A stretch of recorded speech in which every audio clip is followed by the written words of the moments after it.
Pandya store சீரியலில் குமாரிடம் பேசும் அப்பதான் அரிசியை விட்டா உனக்கு வேறு யாரோடையும் கல்யாணம் நடக்காது. நான் சொன்னபடி அரசியை உனக்கு கல்யாணம் பண்ணி கொடுக்குறேன். எப்படியாச்சும் கல்யாணம் பண்ணி வைப்பேன். ஆனால் நீ கல்யாணம் பண்ணிக்கிட்ட அந்த புள்ளைய கஷ்டப்படுத்தக்கூடாது. நல்லபடியாக பார்த்துக்கணும். அதை நீ செய்வியா என அப்பதான் கேட்க, அதற்கும் குமாரும் மண்டை ஆட்டுகிறார். அரசியை கல்யாணம் பண்ணினா நான் வேற ஒரு ஆளாக கண்ணியமாக நடந்துப்பேன். எனக்கு சத்தியம் பண்ணி கொடு என அப்பதான் கேட்க, குமாரும் சத்தியம் செய்கிறார். அதையெல்லாம் அருகில் இருந்து கேட்டுக்கொண்டிருந்த பழனி, உன் பொண்ணு உன் பேச்சை கேட்காம கல்யாணம் பண்ணிட்டு போயிட்டு நீ அதோட பொண்ணுக்கு உன் விருப்பப்படி கல்யாணம் பண்ணி வைக்க போறியா என பழனி கேட்க, அதற்கு அப்பதான் குமார் வருத்தப்படுறதை என்னால் பார்க்க முடியலடா என சொல்கிறார். அப்பத்தாவும் அக்காவும் மச்சானும் எப்படி சம்மதிப்பாங்க, கொஞ்சமாவது யோசிச்சியா என பழனி கேட்கிறார்.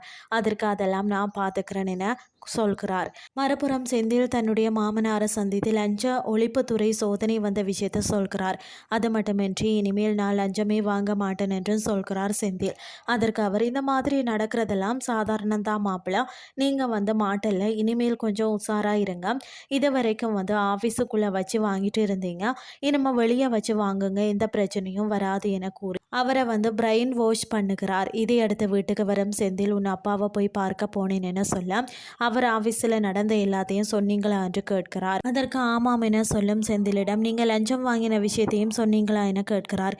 உடனே செந்திலும் அவருக்குத்தான் எல்லாமே தெரியுமே என சொல்லிவிட, அப்போ எங்கள் அப்பா சொல்லித்தான் நீங்கள் லஞ்சம் வாங்கினீங்களா என கேட்க, செந்திலும் ஆமா என சொல்லிவிடுகிறார்.